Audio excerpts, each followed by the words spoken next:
Hey CMA buddies, let's continue with strategic management today. Today we'll be looking at 8.2, right? So what does 8.2 talks about? 8.2 is all about alignment of strategy with what? With vision, mission and culture. So today primarily in this topic we will be looking at more theories and the concepts, right? Anyways, it's a theory chapter only, but we'll be looking at specific concepts like what is a mission, what is an organization culture, what are values, what are beliefs, so things like that, and that will lay the foundation for you for moving further in this strategic management concepts, right? Okay, so what exactly is a vision, right? Let's start with vision. What is exactly is vision? Vision is basically desired future state of an organization. So what organization tends to achieve or the position they want to see themselves in, that is called as a vision, right? So they lay down a vision. You would have seen, if you are already working, you would know every company has a vision. So that's what that means. This is what they want to be at some point in time, right?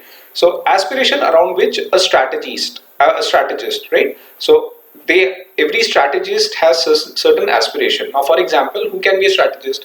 A CEO of a company can be a strategist. So CEO might basically focus the attention and energies of members of the organization towards a particular topic. So that's basically a vision. So CEO would have a focus that, okay, this is what we intend to achieve. So we will have this vision, and he will channelize all the energies of the members of the organization towards that, right? So that's what is vision all about. So what exactly is a true vision? A true vision is distinctive and specific to an organization. So it's very basically a vision is very specific, and that too, when if it's a true vision, it's all the more specific and it's distinctive. That means one of its own kind. So a company, for example, if you talk about an FMCG company, say HUL. So HUL will have a good set of products. So their focus will be that these are the products we need to concentrate on, and we need to make sure that it reaches to the maximum level of people, or maximum number of people rather. So that is their vision. So every organization can have its own vision. Also do remember, a true vision basically avoids anything which is generic or just feel good statement. So it should not be like just for the sake of saying we are saying it. Whatever vision a company has, they should take all the steps possible to make sure they achieve that, and it should not be generic. That means it should not be very general in nature, just a casual thing. That means this is what we intend to do. No, we have to be very specific about it. We need to know this is what we intend to do, but how and with how many people we need to achieve, or what is the amount of sales that we need to make. So that has to be very distinctive and very specific to an organization. So that's what is vision all about, right? Okay, now vision basically are of two kinds. One is a product oriented vision, and secondly is called as customer oriented vision, right? Product oriented vision can also be remembered as POV. No, it's not point of view, it is product oriented vision. Just for you to remember it easily, I've mentioned it as POV. So vision basically are of two kinds. One is POV, that is product oriented vision, and second one is customer oriented vision, right? What exactly is a product oriented vision? Statements that define a business in terms of goods or services provided. So whatever statements, that is a vision that is defined, that defines a business in terms of the goods and services that they provide. So that is called as a product oriented vision. Similarly, when we talk about a customer oriented vision, it talks about, or it defines a business in terms of providing solution to customer needs, right? So I hope you understand the difference between the both. It's given very lengthy in your book, but I've tried to cut it down so that you're able to understand easily. But the crux of it is this only. So product oriented vision is all about defining a business in terms of goods or services provided, whereas when we talk about a customer oriented vision, it talks about providing solution to the customer needs, right? Okay, so when we talk about customer oriented vision, they provide the managers with more strategic flexibility than POV. So net we can say that COV is more flexible or strategic flexible as compared to POV, right? So basically when you're giving solutions to customer needs, that is being more flexible as compared to just defining a business in terms of goods and services. Now visions and missions should be backed by strong strategic commitments and should align with economic fundamentals. So whenever we are talking about the visions and the missions of an organization, they should have a very strong backing of commitments that a company has made. They should have a strong strategic commitments, and it should align with, that means it should have a parity with the economic fundamentals, right? So it should not be very vague. Whatever missions a company is laying down, that should be in line with a strong strategic commitment of the company, and as well as it should align with the economic fundamentals, right?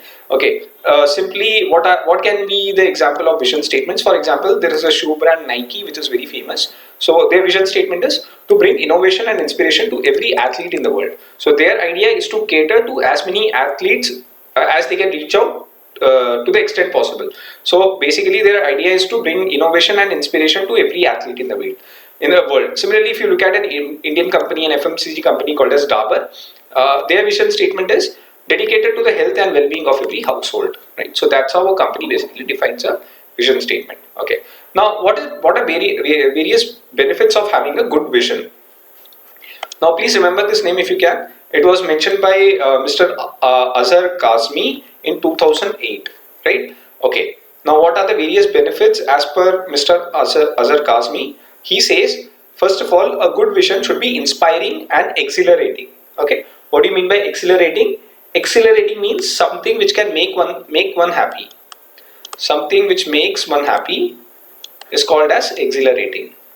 So ideally, a vision statement should be inspiring. That means it should inspire the entire team or the entire organization, and it should make one really happy. That is called as exhilarating, right? Secondly, it says helps in creation of common identity and a shared sense of purpose. So a good vision should be uniform to everyone, and it should create a common identity for an organization. So whenever I say this organization, so whosoever is working in there, they should have a common identity via the vision that they carry, and they should have a shared sense of purpose. That means they should work towards a common goal. That's what it intends to tell you. Then it should be competitive, original and unique. So that's the USP or the unique selling point of a good vision. It should be competitive. That means they should be able to strive in the market. It should be original. That means it should be one of its kind. And we have already discussed that it should be very specific in nature, right? It should not be generic. Hence, it should be original. That's what it is referring to, and it is unique. So no one should have the same vision as you have. So you are one of your kind. So that's what is unique all about. Then it should be more practical, especially in a marketplace. So as I said, it should not be generic. So it should be more practical, more realistic when we talk about a marketplace or the market they are trying to serve.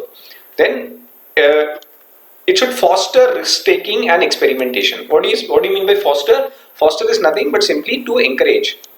So a vision should have the capacity or the capability to encourage risk-taking and experimentation. That means the employees of the organization, they should have the capacity of risk-taking, and as well as they should have the capability of doing experiments for the betterment of the organization, or rather to foresee something in future and take actions according to it. So a vision statement should be encouraging a risk-taking and experimentation. It should also encourage long-term thinking. That is, they should foster long-term thinking, right? Then obviously the vision should be very customer oriented, and next we see that they should represent integrity. That means they should be very genuine to the organization. They should adhere to the code of conduct, the work ethics, and to net if I have to be very blunt and say, they should be very loyal to the organization and should not involve in any kind of corrupt practices. That's what it is referred to when we talk about integrity, right? So a good vision should basically represent integrity. It should be truly genuine and can be used for the benefit of people.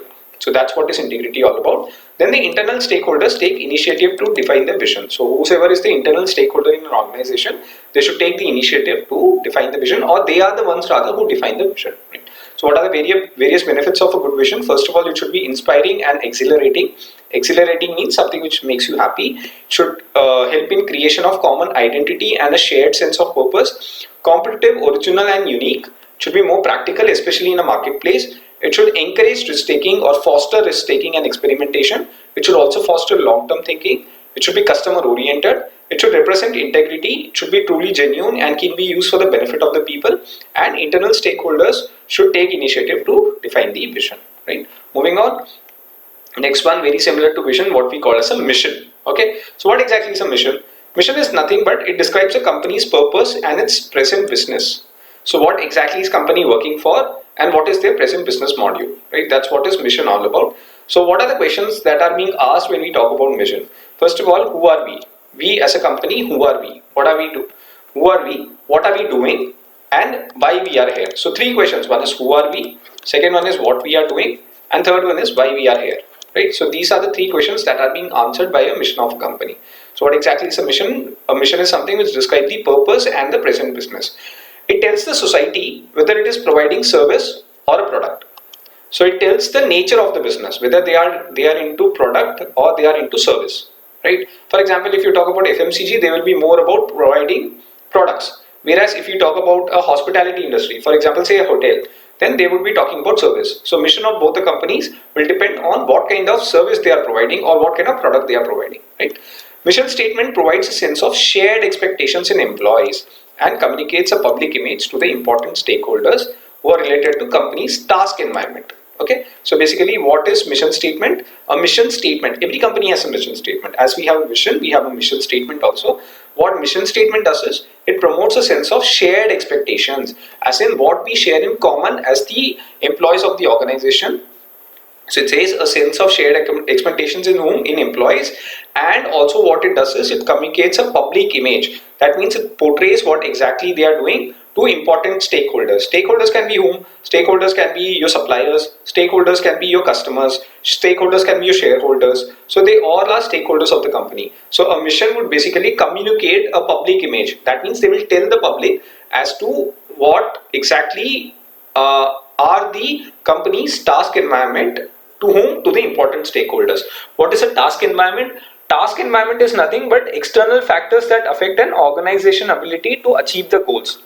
For example, the customers, the competitors, the suppliers, etc. They all are basically a part of the task environment, right? So net you can say something which influences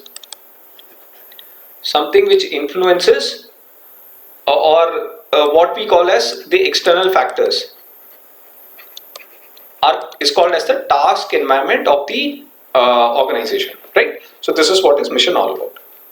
Now please understand, like vision, right?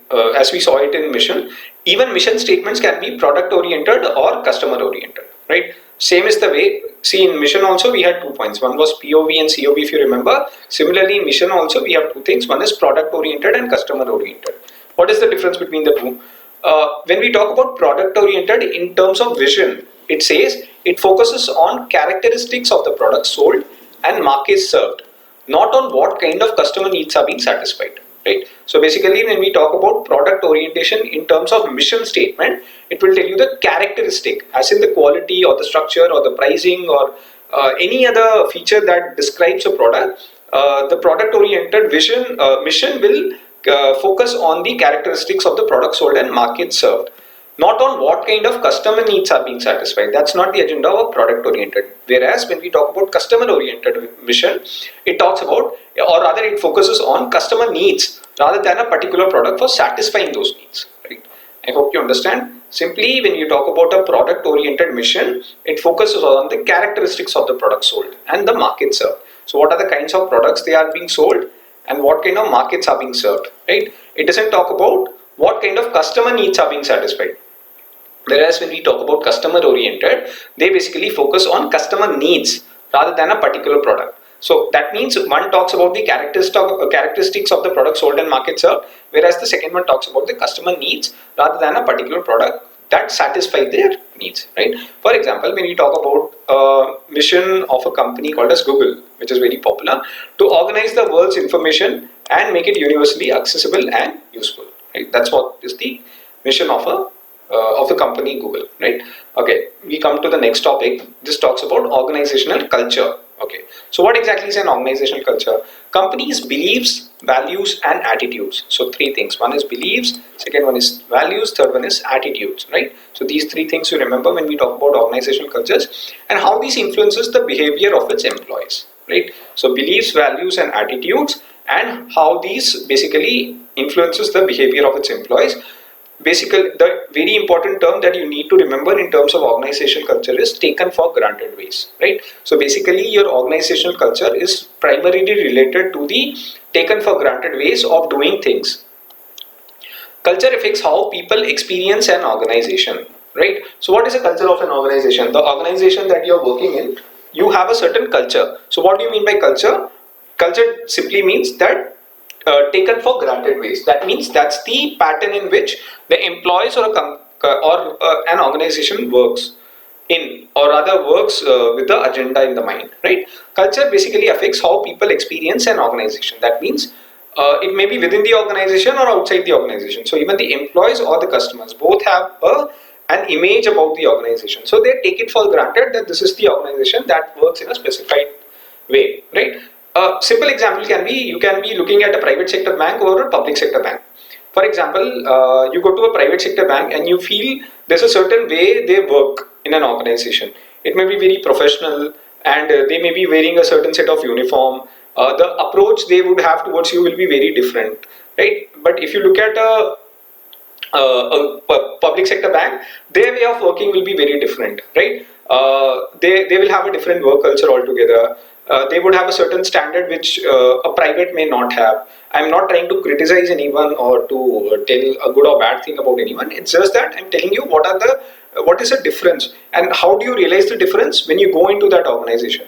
That means you would have a certain mindset about a certain organization. That certain mindset is called as an organization culture. It's as simple as that. So what it's like for a customer to buy from a company or supplier to work with. So that shows you, or that is being reflected by an organizational culture. It reflects in basic things like dress code and office hours. So your dress code or your office hours, you can take the example of private sector and a public sector bank. I think that's the best way of knowing the organizational culture, right? So if you just try to discriminate between the both, that itself will make it very clear what exactly organizational culture talks about, right? Culture has very important influence on the development and change of the organizational strategy. So culture plays a very pivotal role when you talks about the development and change of the organization strategy, right? So quickly just run through it. Organizational culture is about three things. One is beliefs, values and attitudes, and how these influences the behavior of its employees, right? It's basically or primarily related to taken for granted ways of doing things. Culture basically affects how people experience an organization. That is what it's like for customer to buy from a company or supplier to work with. PSP and private sector banks are the best example. It reflects in basic things like dress code and office hours. Culture has important influence on development and change of organizational strategy, right? Okay. Now this organizational culture is basically divided into four layers, right? We have already seen in the definition also. One is beliefs, values and attitude. Same is being reflected here also. The outer circle talks about the values. Then you talk about the beliefs. Then you talk about the behaviors. And finally, something which we highlighted, that is taken for granted, assumptions. You can also call it as paradigm. Paradigm. That's how you pronounce paradigm, right? Paradigm simply means a model or a pattern, or you can even say an example, right? So that's a pattern or the model or an example that an organization portrays or displays, right? So four things you need to keep in mind when you talk about organization culture. One is values, then it is beliefs, then behavior, and then paradigm, or you can even say taken for granted assumptions, right? Let's understand all of them one by one. We talk about the values first. So what exactly is a value? Values basically tells you how, or other states how managers and employees should conduct themselves. That means their behavior pattern, right? Or rather it says how should they perform, or how they should be in the public domain or within the organization. There's a certain way to be followed, so that will be told you by the values of the organization, right? Then it talks about how to conduct a business, right? And thirdly, it says what kind of organization should be built to achieve the mission. So these are the three questions that needs to be answered, or that are answered by the values, right? So first one is what states how managers and employees should conduct themselves. That means how they should behave themselves. How the business should be conducted. That's the second thing. So there's conduct with two things. One is the managers and the employees. Second conduct is with regard to the business, and what kind of organization should be built to achieve the mission. So third thing, it concentrates on the mission of the organization, right? Okay, values, norms, standards control how employees must work to achieve an organizational goals or mission. So basically your values, your norms or your standards control how employees must work to achieve an organization goals or mission. So you got to achieve a certain goal or a mission. Values, norms and standards will tell you. Values, norms and standards is one and the same. Values will basically tell you how the employees must conduct themselves to attain those goals or mission, right? Often written down as statements about an organization mission, objectives and strategies. So basically values are often written down as statements about what? About an organization mission, objectives and strategies, right? Moving on to the next one, it comes to be beliefs. Okay, what exactly is belief? Belief is more specific as compared to values. It talks about the issues the organization faces, as in what are the problems or what are the issues that the organization are facing. That is being told by the beliefs. For example, a company should not trade with a particular country. If you remember, when Nano was launched, Sri Ratan Tata told very clearly that he won't be selling this Nano car in Pakistan, right? So that is basically his belief. So that shows how patriotic he was, but that was also a belief of his. So he made sure that the Nano car will not be sold in the Pakistan. So this basically tells you the belief of a company or the entrepreneur or the CEO, whoever, but eventually it's the belief of a company only. So it's more specific. It talks about the issues the organization face. So company should not trade with a particular country. With regard to both values and beliefs, it is important to understand with relation to culture, concern is collective rather than individuals' values and belief. So when we talk about the values and the beliefs, you have to remember with relation to the culture, that is the organization culture, your concern of the company should be always be collective. That means you should think from the company perspective as a whole rather than individuals' values and beliefs. So the concentration should be on the company's well-being and the company's growth, and individuals' values and beliefs should be kept aside. Fine. Usually individual values and beliefs run counter to organizations. That's very true, because you as an individual will think only for your growth and development, but when it is being looked from a company's point of view, they would try to look at the bigger picture. So you generally tend to have, or you run counter means you would basically behave very different to how the company wants to work with, right? But that's not how it is, because eventually what it will do is it will give rise to certain or a sort of ethical tensions and problems. Yes or no? When your ideology differs from that of a company's ideology, you're bound to have some kind of conflict or some kind of conflict of interest rather, right? So basically when usually individuals' values and beliefs run counter to the organization, it's very different from that of the organization, which eventually gives rise to certain ethical tensions and problems, right? Okay, then the third one is behaviors. Okay, what is exactly is a behavior?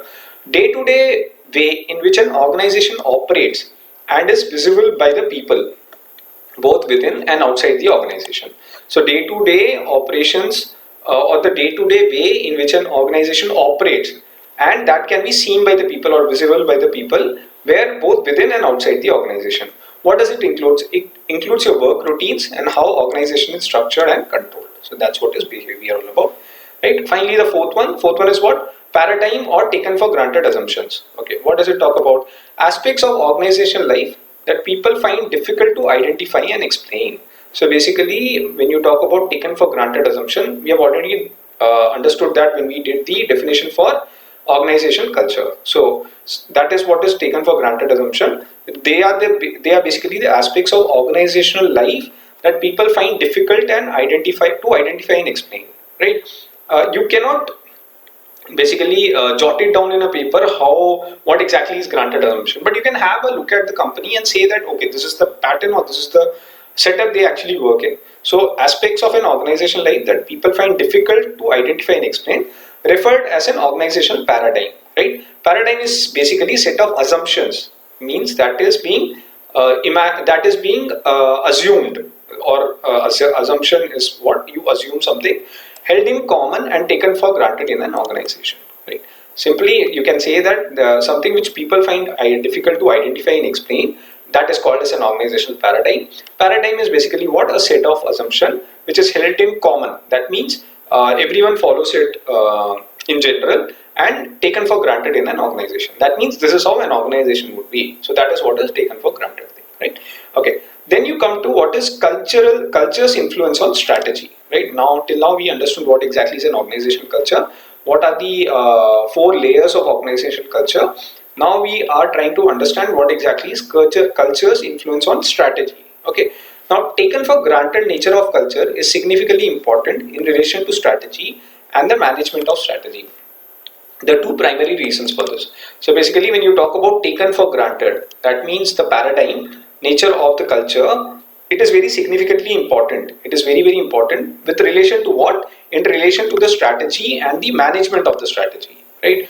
For that, there are two primary reasons. One is what? One is managing culture. Okay, what is managing culture? Since it is difficult to observe, identify and control what is taken for granted, right? We have already discussed that. We don't know what exactly is taken for granted. Hence, the same is difficult to manage. So you can basically find it difficult to manage a culture because of what? Because of taken for granted nature.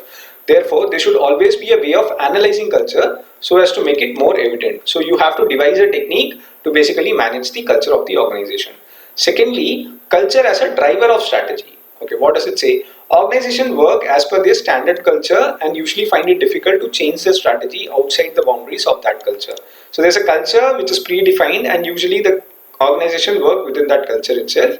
Managers facing the challenge of changing business environment are likely to attempt to deal with the situation by searching for what they can understand and how they can cope up with the existing culture. So it's basically a challenge for the managers to face the challenge of changing business environment, right? Why? Because they are likely to attempt to deal with the situation by doing what? By searching for what they can understand and how they can cope up with the existing culture, right? So two things taken for granted can create a problem about. One is basically managing the culture, and secondly, culture as a driver of strategy, right? Okay, then we come to the next topic. It talks about ethical behavior. Now, when we talk about ethical behavior, there are three actions which are very, very important when we talk about ethical behavior. First one, ethical behavior should be articulated by the businesses. Okay, when we say articulated simply means it should be expressed by the businesses, right? Okay, this is done by what? This is done how? This is done by the companies by drafting code of ethics. There is something called as a code of ethics, right? So you lay down the code of ethics and the organization should work within that framework. What exactly is a code of ethics? A formal statement to which a business adheres. That means they comply to, right? Whatever is the code of ethics, we need to work within those boundaries. Okay. Secondly, to the above mentioned code of ethics, the code of ethics which we just related or we discussed here, leaders must give life and meaning to those words by repeatedly laying emphasis on its importance and then acting on them. So code of ethics that was discussed in the last point, the leaders of the organization or the top level management should make sure that they keep on repeating these words time and again so that they basically can lay emphasis on the importance, and they should also make sure that they basically act on them. This means that business decisions shall not only make good economic sense but should also be ethical. So it's not just about money or revenue or the profits, it should also be ethical in nature. Usually company hires independent firms for auditing to ensure ethical behavior. So when we talk about ethics, whether they are being followed or not, company what they usually do is they hire independent firms to ensure that the code of ethics is being complied with, right? Third one, it says to ensure that ethical behaviors are complied with, there must be an incentive and reward system, right? So simply saying that there has to be code of ethics doesn't fulfill the entire idea of code of ethics. There should be some kind of incentive and a reward system to ensure that the ethical behaviors are being followed properly. Now, this includes what? This basically includes promotional systems, that is, reward people who engage in ethical behavior and punish who don't. So, people who comply to the ethical behaviors, they should be rewarded, and someone who don't do, they should be punished, right? So, what exactly is ethical behavior? Please remember, when we talk about ethical behavior, there should be three things. First one talks about drafting the code of ethics. Okay, that means it should be articulated or it should be expressed. What exactly is a code of ethics? A formal statement to which a business adheres, right? Second one it talks about is code of ethics. The leaders must give life and meaning to those words by repeatedly laying emphasis on its importance and then acting on them. This means that business decisions should not only make good economic sense, but they also should be ethical. Usually company hires independent firms from auditing to ensure ethical behavior. And finally, ethical behavior should work on a incentive and a reward system. That means the people who adhere to the ethical system, they should be rewarded, and someone who don't should be punished, right? Okay, then you come to the goals. Okay, what do you mean by goals? Well defined goals denote that what an organization hopes to accomplish in a future period of time. Goal is what? Something which you foresee and you tend to achieve, right? For example, I need to be the best car maker in the entire industry. So that can be a goal of an automobile industry.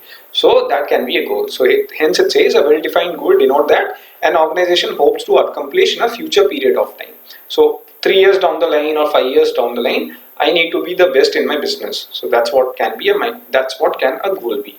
Goal addresses a range of financial and non-financial issues. So it need not be only financial, it can be a non-financial one also. They are generally precise and expressed in specific terms. So simple definition about goal. First of all, a well-defined goal denote what an organization hopes to accomplish in a future period of time.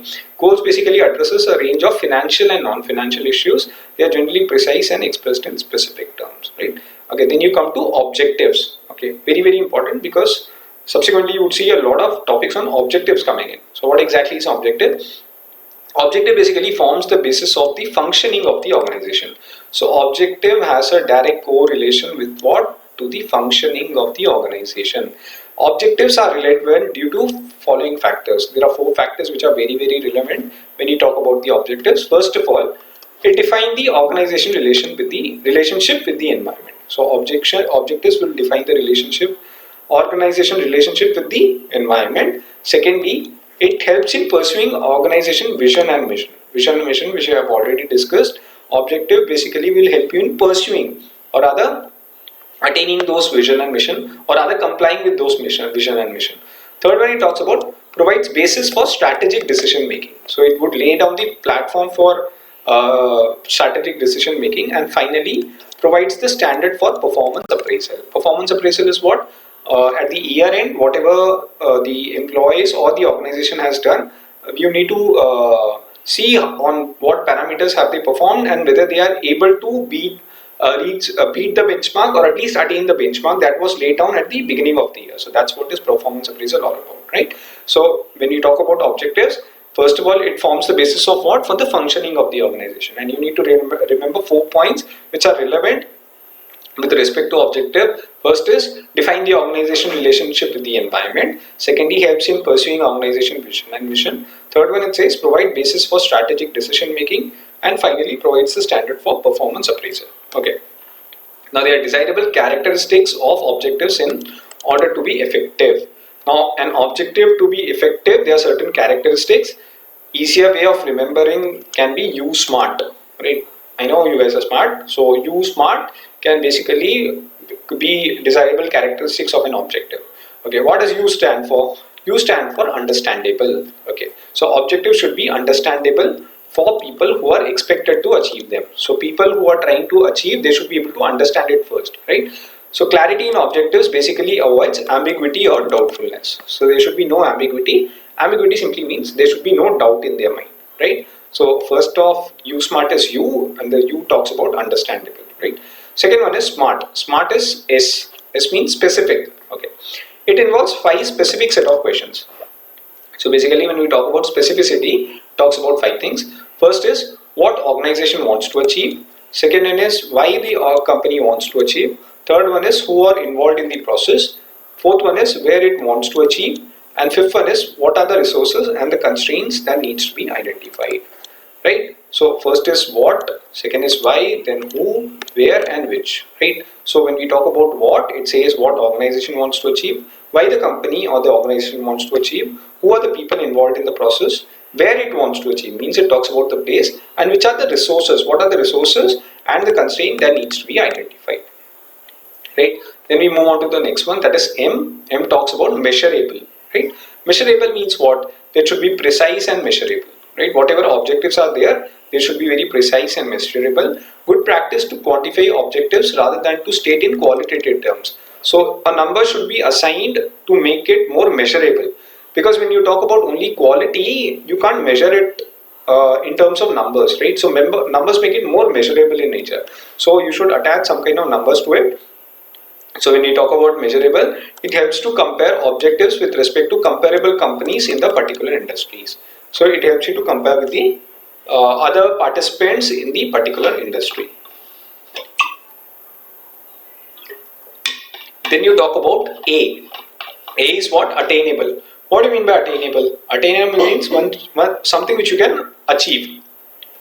So basically when you talk about characteristics of an objective, they should be challenging, or they must be challenging, but they should be attainable. Means you can't simply give a imaginary figure. It has to be very much attainable, right? So basically, for example, there is a target. Say you have to sell 100 cars, right? And companies saying, producing 120, they are able to sell 100.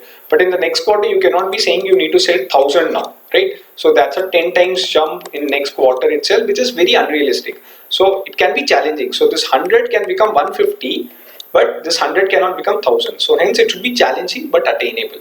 Employees are given an incentive for looking for ways for improving organization operations, right? So basically, employees they should be given incentive to for what, for looking ways for improving organization operations, right? Okay, then relevant. Okay, that is R of USmart. They must be linked to overall mission and vision of the organization. There shouldn't be any conflict between the objectives that management has set with the goals of the organization. So if there are certain objectives of the organization, they should be in line with the goals of the organization. If there is any misalignment, that means there is a mismatch between the two, it can lead to failure in achieving the corporate vision. So when we talk about relevant, it only must be linked, or it is rather linked to the overall mission and vision of the organization. And finally, T of USmart is time bound. It should specify a time period. Deadlines creates a sense of urgency into objective attainment and acts as a motivator. Right, you all guys belong to a finance background. So for example, there is a month closing. If you go to the companies, there would be every month you have to do a closing. So there would be a sense of urgency. Why? Because a deadline will be given to you. This deadline is given for what? To ensure that there's an objective attainment, and basically it acts as a motivator. So you would have a deadline, means you would show a sense of urgency and you will finish your work within a specified period of time, right? So USmart is the way of remembering desirable characteristics of objectives. First one is understandable, then specific. Specific basically involves 5 questions: what, why, who, where, which. Then it should be measurable. That means it should be more quantitative than qualitative. Should be attainable, obviously. That means it should be challenging, but it should be attainable. Then it should be relevant, right? Irrelevance talks about what? It is linked. It must be linked to the overall mission and vision of the organization. It should be time bound. Time bound, when we talk about, it tells you the deadlines. Deadlines means what? Deadlines basically tells you, or it gives you a sense of urgency, and that eventually helps you to attain the targets within a specified period of time, right? Finally, we come to important issues to be kept in mind while setting objectives. Now, again, when you talk about issues to be kept in mind while setting objectives, you can remember this as M. You can skip N and O. Then you can have P, Q, R, S. Then you can skip T, and then you have V. That's a way I could find to remember easily. Maybe if you have a better, you can go for that. But when you talk about important issues to keep in mind while setting objectives, it can be remembered as M, P, Q, R, S, V. Okay, what is M? M, first of all, is multiplicity, right? What does multiplicity say? It says neither too few or too many objectives are considered realistic. So objectives should be very within the there should be a fixed number to it. There should not be many, nor they should be very less, right? So multiplicity says issue of multiplicity takes into account the number and types of objectives that are being set, right? So multiplicity talks about the numbers, right? They should not be too few or too many. But if there is an issue with multiplicity, what it would do is it would take into account the number and types of objectives that are being set, right? Secondly, you talk about P. P is what? Periodicity. Periodicity is objectives may be set for different time frames. Periodicity, time frames, period has a direct correlation to time. Possible to set objectives for long, medium, and short term. Okay. Long, medium, and short, that's the period that is being defined. They need to be integrated with each other to attain the desired result. So all these long, medium, and short, they have to be integrated for what? For attaining the desired result. Long term are general in nature, as outcomes tends to be less certain. So when we talk about the long term plans or long term objectives, they can be general in nature and their outcomes tend to be less certain. Whereas when you talk about short term, on the other hand, they are more specific and comprehensive given its certainty, right? Okay, then PQ, we come to Q now. What is Q? Q talks about quality, capability of an objective to provide a specific direction and concrete basis for evaluating performance determines the quality of an objective. We'll read that once again. Capability of an objective to provide a specific direction. So basically your objective should have the capacity or the capability to provide a specific direction and concrete basis. That means a solid foundation for what? For evaluating performance, right? You should be able to judge the performance, determines the quality of an objective. That will tell what is the quality of an objective. For example, just stating that increase the revenue is a bad objective as it lacks measurability. As we have already spoken before also, that measuring something is very important. So simply saying increasing the revenue, that's a bad objective because no number is given to it, so it cannot be measured. So if you have to have a good objective, you can rephrase that by saying to increase revenue by 30% in next 6 months and subsequently increase it by 40% for the next 2 years. Now this can be considered as a good objective. So that's what is quality all about, right? Then use smart R talks about the reality. Okay, so use smart, we are done with U is what? U is basically I'm very sorry, I confused it with the last one. We are talking about the issues. So we talk about M, P, Q, R is and V. We are done with M, which is multiplicity, P is periodicity, Q is quality. Now we come to R. Okay, what exactly is R? R is reality. Organization have two set of activities, right? What are the two set of activities? One is official and the second one is operative, right? What is official? Official means organization professes to attain. What do you mean by professes? Professes simply means announce or claim, something which organization claims to attain or claims to achieve. Whereas what is operative? Operative reality is seek to attain in reality. What you attain in reality is basically operative. So when you talk about reality, there are two set of activities. One is official and second is operative. Official is about what it professes to attain. That means what it intends to attain. But operative is something which they attain in reality. Example can be developing human resource is the official objective. That means that what they professes to attain. Whereas operative objective will depend on the amount of resource allocation that has been made towards the development of human resources.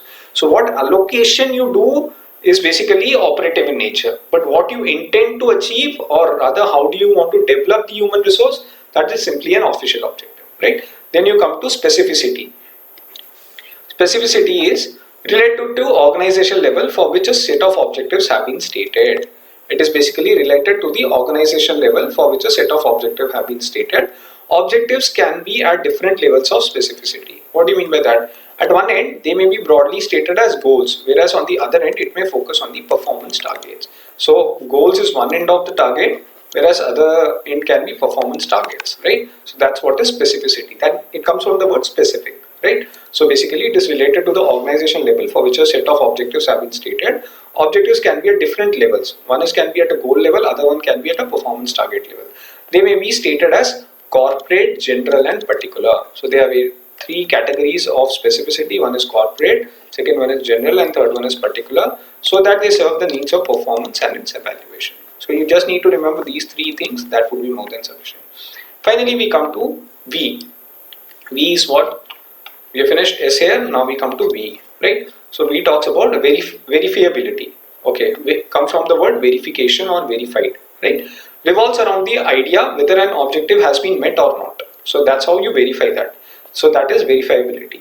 Revolves around the idea whether it has been met or not, yes or no. Verifiability is directly linked to the concept of quantification. Quantification, or you can even say measure it, something which can be measured. Way to measure an objective is to quantify it, right? That's what I said. Something which can be measured is to quantify it. Where objectives can't be quantified, they must be measured on a qualitative terms. So first of all, your focus should be to quantify it. If you are unable to quantify it, then you can basically measure it at that qualitative level, right? Although later may require, later is what? The qualitative. The qualitative term may require some value judgments of experts from within and outside the organization. So if it is quantification, it is easy to measure. But when you are doing it in a qualitative term, it may require some value judgments of experts from within and outside the organization. So that's what is verifiability all about, right? So with this, we finish 8.2. In the next video, we'll be looking at 8.3. If you like this content, please press the like button and do subscribe to our channel and do share with your friends so that even they can take the advantage of this video. Thank you for joining and keep learning.